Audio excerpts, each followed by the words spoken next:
My husband is currently on a vacation with his mistress, and I'm confronting them. Part 2. Where is the fault? If you listen to the books and advice always given about cheaters, it all says the same thing. It's not you, they made a choice. My soon to be ex insists things were bad.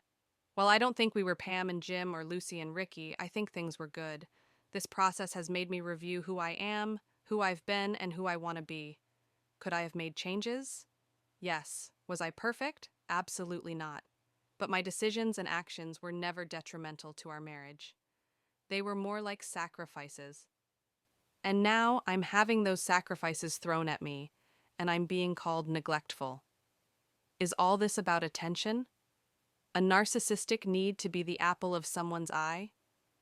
Him and the affair partner are now blissfully in the honeymoon stage, vacations, late-night phone calls like teenagers, present buying, etc.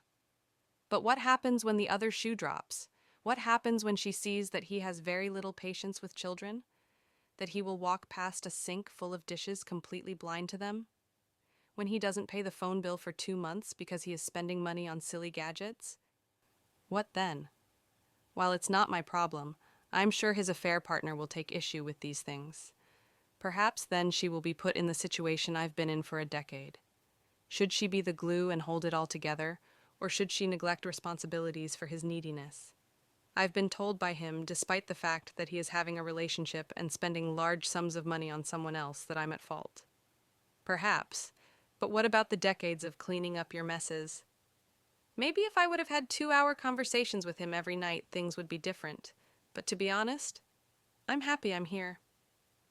Now reflecting back, I see how underappreciated I was, how neglected I was. All these years I thought I was helping, but I was really being taken advantage of, and this affair is no different. Just a word of advice to all the mess cleaners, excuse makers, and spouse sheltering people reading this. Stop. Stop now. I've learned that all the helping is simply them learning how to manipulate you. Draw that line in the sand. Prepare for an uncomfortable situation when they start to stumble under the pressures of real life. But don't lose yourself. I lost myself years ago, and it's not a place you want to be. Mediation and the move. We had our first mediation appointment via Zoom yesterday. It was very amicable, but only because I don't want to fight, and I just want this to be over. He apparently wants nothing. Not the house, not the furniture, not what he's entitled to of my pension. He just wants to be done as well.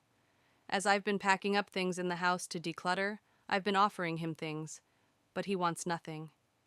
I suspect the moment our marriage is dissolved, he will be packing up his collectibles and clothing and driving across the country to live with her. I guess I should be okay with this, as I don't want to be married to him anymore. It just kills me that he will be moving in with her and helping her raise her 2 children while mine are fatherless. It makes me so angry, seething. The man who was abandoned by his father is now doing the same thing. Something he said would never ever happen because of the mental issues it has given him even today.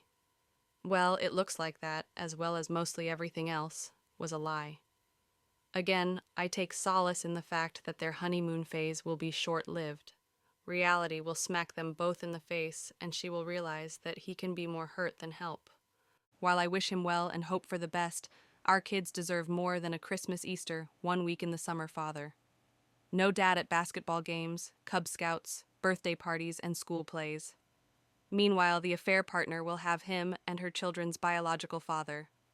I guess nothing in life is fair, and my boys will have to learn that lesson earlier than I had hoped. He's gone. My soon-to-be ex left yesterday morning to visit her. I told him to go. I didn't want to spend New Year's Eve with him, and our COVID circle friends who we celebrate with have zero interest in seeing him either. He booked a flight 30 minutes after I told him to go. My only stipulation was that he is back for this weekend as it's my birthday, and I really need a day to myself. I've watched the kids for 3 weekends now while he went to see his mistress. I thought I at least deserved my birthday to relax. He texted me while he was boarding that he won't be home for my birthday. Well then, he claims when he booked this, he booked a return for the evening of my birthday. When he tried to change it, he was put on standby. It would cost $1,000 to change. It was a red eye, etc. The excuses kept coming. He apparently does not realize I have access to the internet as well, and flights are less than $300 with the airline he flew. I told him this, and he said those flights weren't there when he booked, and he will take care of it. I just want him to be honest. If you don't want to be here for my birthday, just say it.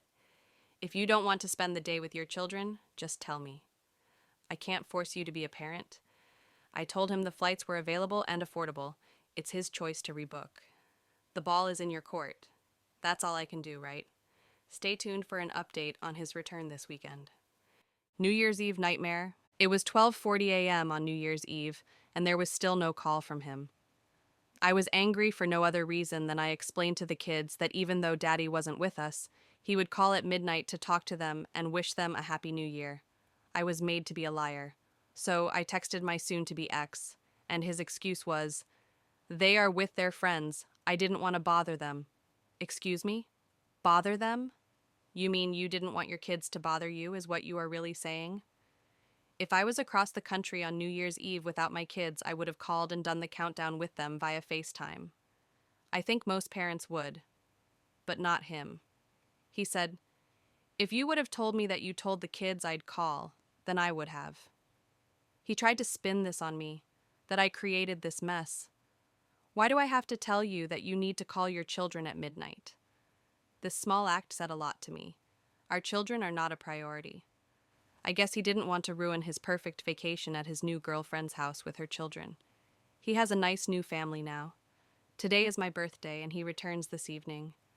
I told him in my New Year's Eve text that I will speak to him on the 12th, our next mediation meeting, because I'm done. I tried to be civil for the kids, but he is not putting forth the effort for them. Liar, liar, pants on fire. The past few days have been strange. We rarely talk, a decision on both our parts. And when we do, it's about mediation, plans moving forward, or the kids. We have been civil and communicate well about those items. We are also friendly in front of the children so as not to upset them. The situation is strange because we are getting along, there is no arguing, it's a shared focus to just get through mediation and divorce. That's fine by me. Last night, while I was cleaning the kitchen, I heard him on the phone in the basement. I guess he didn't realize the door was left open by one of the children. Not wanting to be a part of the drama anymore, I went to close the door. At that point, I heard him tell her how crazy I have been acting. Excuse me? We don't speak, and when we do, it's very civil. How is that crazy? Well, he proceeded to tell her about a conversation we had, and he lied about everything. While the conversation part was true, he told her I exploded, I was in a rage, I was crying, etc. None of that was true. He explained how he laughed in my face at my rage, also not true because there was no rage. I had told him a while back before the New Year's Eve debacle that I would start dating eventually, and he proceeded to tell her that I was bragging about guys I'm meeting. So far from the truth. I slammed the basement door. I'm sure he knows I heard. So I ask, why the need to lie and make me a villain? We aren't staying together. I have no reason to fight with you anymore. That's why we are paying a mediator. Why start lying to your new girlfriend that you love? How is that a good way to start a relationship? I don't know what is happening here. This is my concern. This woman and him are in love and want to start a life together. Okay, that's fine. God bless and congrats. But this woman only knows me by the stories that he has told her about me, which I'm assuming are all lies. If he does move across the country to be with her, how can I trust a woman who hates me because of misinformation to treat my children properly? I don't care if she hates me personally. I'll still sleep fine at night. But now I'm worried about sending my kids in the summer to stay with them. I want to confront him about this, but I know I can't. Maybe it's not that I can't, but I don't know how. Also, he has told no one we are separated and definitely has not told people why. How come? You initiated this. You cheated. You are happy now, so why can't you tell people? He told his father that he was bringing the kids alone to visit him because he and I weren't seeing eye to eye at the moment. What? I would assume he's afraid to face the music, or is just finding comfort in the little love bubble he has created. He chooses to not face reality. He has yet to look for an apartment for when the divorce is finalized, but has booked another flight out to see her for Valentine's Day. He is refusing to face reality, and it's so frustrating. Mediation and empty promises. Yesterday was our second mediation appointment. While it was amicable, there was some obvious tension. The tension was not on my end, but more on his. Let me explain. During our first mediation, we brought up the topic that he might move out of state. At yesterday's meeting, I asked what we would do about custody if he moves to this particular state. When I mentioned the state by name, the mediator was confused. This prompted her to ask him why this state that is so far away. His answer? Well, then silence. He couldn't put into words the fact that he was leaving to be with his girlfriend. I had to finally chime in, realizing we are paying by the hour that he was moving to be with his girlfriend. I realized later that was the first time he had semi-confessed to having an affair and a girlfriend to anyone. If you love this person so much, why can't you just say it out loud? That whole situation confuses me. Anyway, when it comes to dollars and cents, I will be fine. He will also be fine. He will have enough to do what he needs, and so will I. We have agreed to a physical custody scenario that allows him weekend and dinner visits. Fine by me. I want my boys to have their father.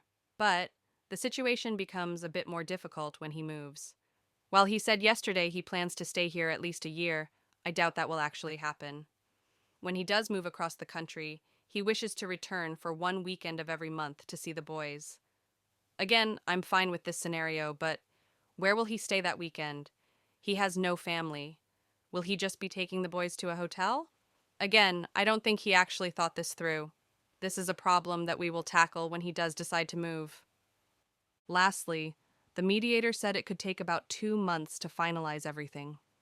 He and I spoke after the session to go over some facts and figures, and I brought up the tentative finalization date of our marriage. I told him how 2 months is a good amount of time to save some money and find an apartment, to which he agreed. I also reminded him about his promise to not return to visit her until our divorce is finalized or he has a place to live. He quickly became frustrated, telling me that he knew, and tried to shut down the conversation. I told him I'm happy that we are on the same page, but I'm not budging. If you leave while you still live here, you cannot come back. That is something we both agreed to. Now the big question remains. Who does he break a promise with? Obviously, it's a win-win for me. Stay home and help me with the kids while you save $500 and move out quickly, or leave to visit her and I get you out of the house sooner. I'm happy with either decision. I just want to move on with my life and enjoy my moments with my children. Click the link to view part 3.